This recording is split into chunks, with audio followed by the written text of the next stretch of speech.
This video is going to be about exposing the SEC's hypocrisy because there's a few things going on that I wanted to mention.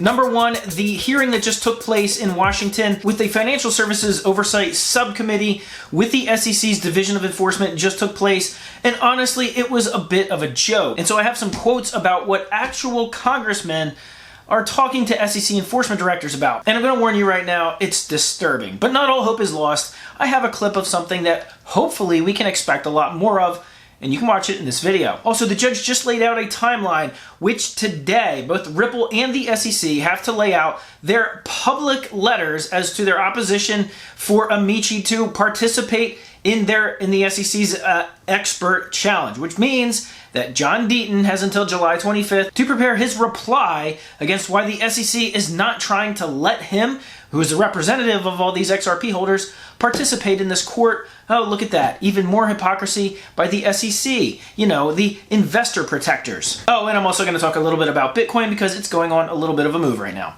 Hey everyone, my name is Randy. Welcome back to the Late Night Grind. And right now on this channel, we are covering the Ripple versus the SEC case, as well as other crypto news, investment markets, and personal finance. So if any or all these topics interest you, make sure you hit that subscribe button, join the Late Night Grind community, do a couple of things, I'd really appreciate it, smash the thumbs up button, and also hit that bell notification icon, that way you'll be notified when I release a new video.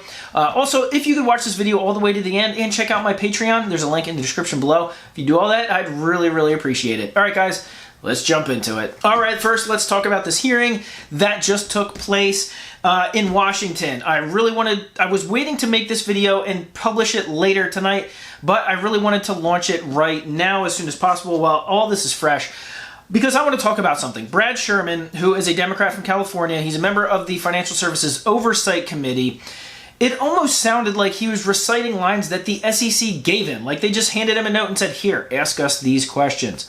That's literally what it sounded like. Now, some of the responses on Twitter to what he was saying were actually pretty funny, being that he sounds pretty much anti-crypto. In fact, somebody described him as an anti-crypto curmudgeon. But nonetheless, here is some of the ill-informed and really just horrible takes that he had for the SEC's Division of Enforcement. Now, this is from an article from The Block that I'm reading from. U.S. Representative Brad Sherman urges the SEC to go after crypto exchanges that had traded in XRP. This is some really bad takes. What he was doing, he was talking to the SEC's Director of Enforcement, Representative Gerber Gruel, I believe is his name, and he was urging the director to go after exchanges, to file cases against crypto exchanges. Representative Sherman particularly pointed to the SEC's case against XRP as justification that many exchanges that offered trading in the token. Now, first of all, he's wrong right off the bat. Technically, the SEC is going after Ripple.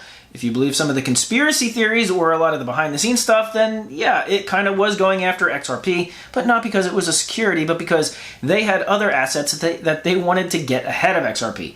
That's for a whole nother video. So here's what else he said.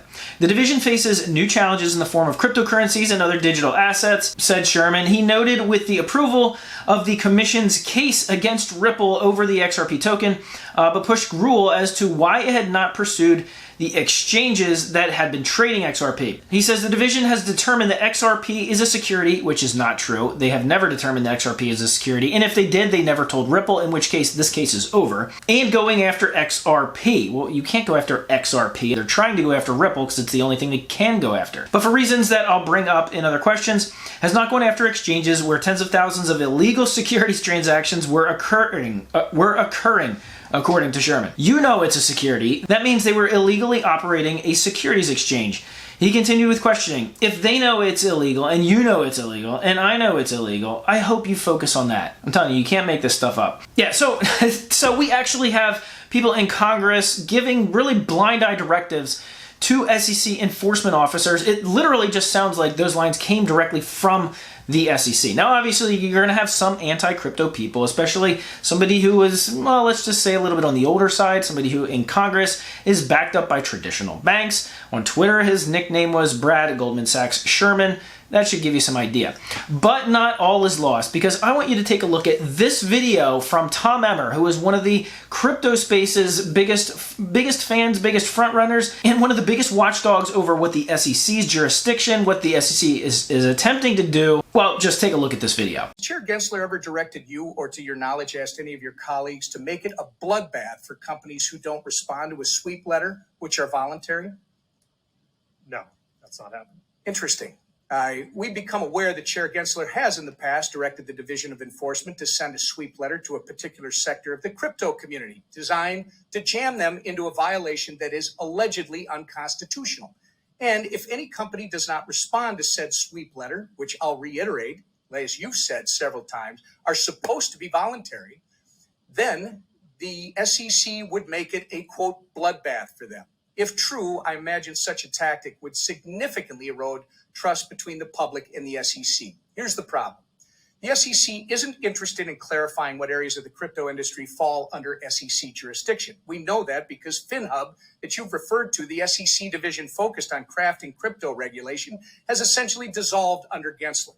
Nonetheless, while abandoning good faith attempts to clarify how the Commission's existing authority applies to digital assets, the SEC is hell-bent on expanding the size of its crypto enforcement division and using enforcement to unconstitutionally expand its jurisdiction.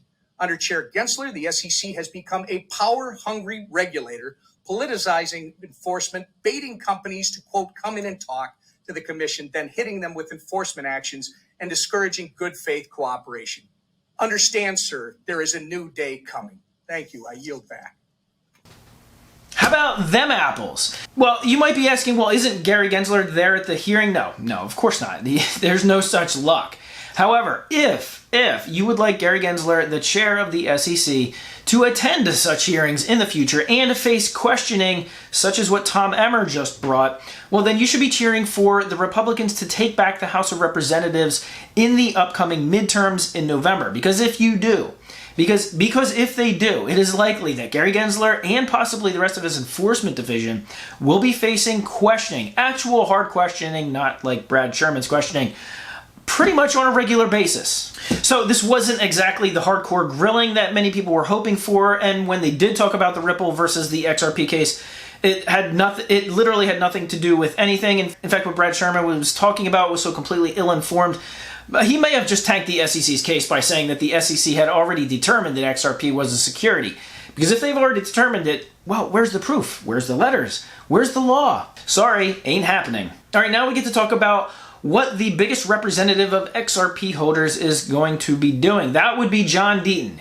He has amici status with the courts in the case of Ripple versus the SEC, which means he gets to reply to the SEC's opposition of allowing him to jump into this trial and question their own SEC expert on XRP and the mindset of XRP holders. So this just came out from the judge late last night.